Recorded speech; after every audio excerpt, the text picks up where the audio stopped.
મિત્રો સ્વાગત છે તમારું ડિજિટલ સેવા ગુજરાતી યુટ્યુબ ચેનલમાં।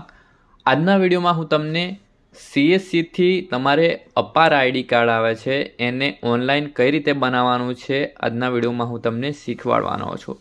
તો બન્યા રહેજો આ વિડીયોની અંદર। અને સૌથી પહેલાં આપણી ડિજિટલ સેવા ગુજરાતી યુટ્યુબ ચેનલ પર નવા હોય તો ચેનલને સબસ્ક્રાઈબ કરી લો, બેલ આઇકનનું બટન છે દબાવી લો, વિડીયોની નોટિફિકેશન સૌથી પહેલાં તમને મળી જાય।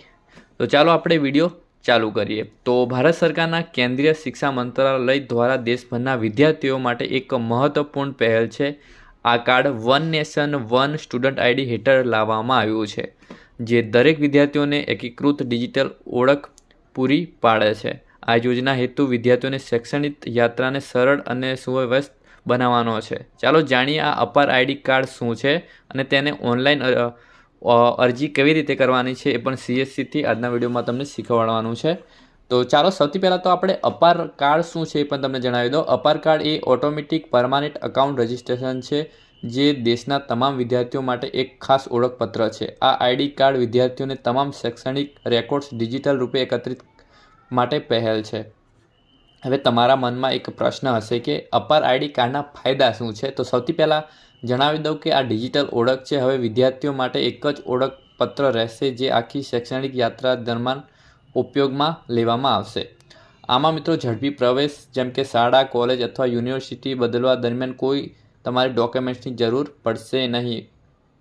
અને શૈક્ષણિક જે રેકોર્ડ આવે છે, તમામ શૈક્ષણિક માહિતી ડિજિટલ રીતે તમારી ઉપલબ્ધ થવાની છે। ભવિષ્યની રોજગારી માટે પણ આ સરળતાથી, જેમ કે નોકરી માટે અરજી કરતી વખતે તમારે જે ડોક્યુમેન્ટ છે એ તમારે આપવા નહીં પડે। અપાર આઈડી બનાવવા માટે સૌથી પહેલાં તમારે સીએસસી આઈડી છે લોગિન કરી લેવાનું છે, અને તમને અહીંયા સર્ચનું જે ઓપ્શન દેખાઈ રહ્યું છે ત્યાં તમારે સર્વિસ કરી લેવાની છે। જેમ કે અપાર લખી લઈએ આપણે, જોઈ શકો છો અપાર આઈડી રજિસ્ટ્રેશન ફોર હાયર એજ્યુકેશનનું જે ઓપ્શન દેખાઈ રહ્યું છે ત્યાં તમારે ક્લિક કરી લેવાનું છે। ક્લિક કર્યા બાદ તમને વેબ બ્રાઉઝરનું આવું કંઈ ઇન્ટરફેસ જોવા મળવાનું છે। તો આપણે લોગિન VLEનું જે ઓપ્શન દેખાઈ રહ્યું છે ત્યાં ક્લિક કરી લેવાનું છે। ક્લિક કર્યા બાદ તમારે કન્ટિન્યુ કરવાનું છે અને યસ કરી લેવાનું છે। આટલું કર્યા બાદ મિત્રો તમારે તમારું જે નામ છે CSC VLEનું નામ છે અહીંયા તમને જોવા મળવાનું છે, અને આપણે અપાર આઈડી કાર્ડ બનાવવાનું છે। તો રજિસ્ટર ફોર અપાર આઈડીનું જે ઓપ્શન દેખાઈ રહ્યું છે ત્યાં ક્લિક કરી લેવાનું છે।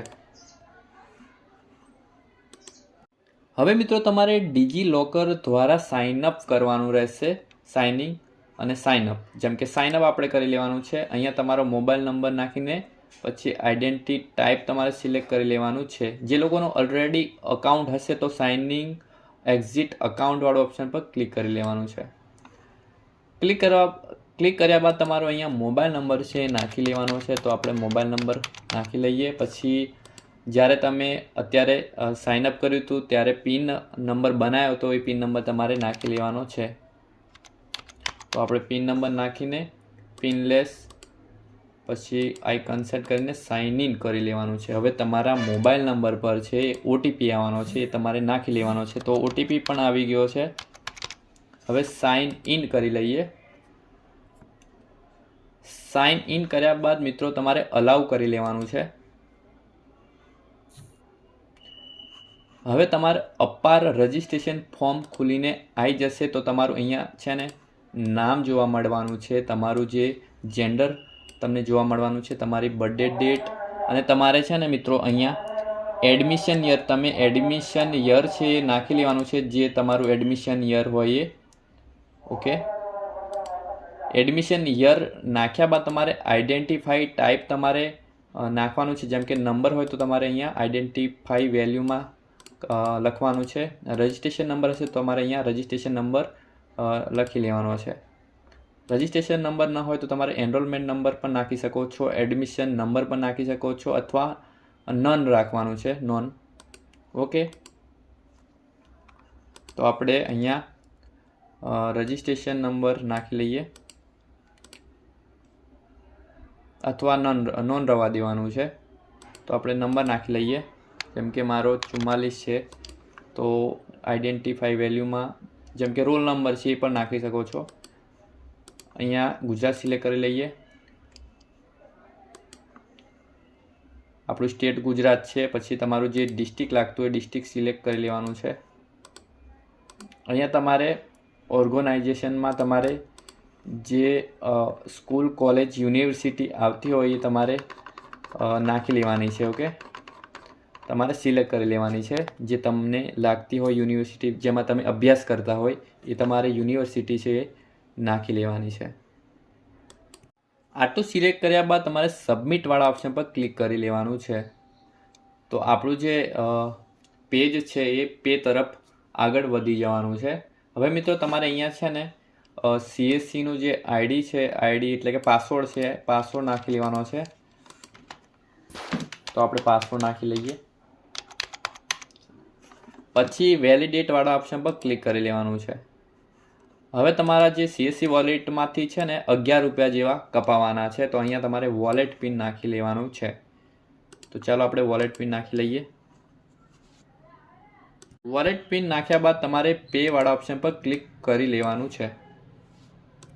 મિત્રો પૈસા પે કર્યા બાદ તમારે CSC અપારના ડેશબોર્ડ પર આવતું રહેવાનું છે. અહીંયા તમને જોઈ શકો કેન્ડિડેટ લિસ્ટમાં તમારે જતું રહેવાનું છે.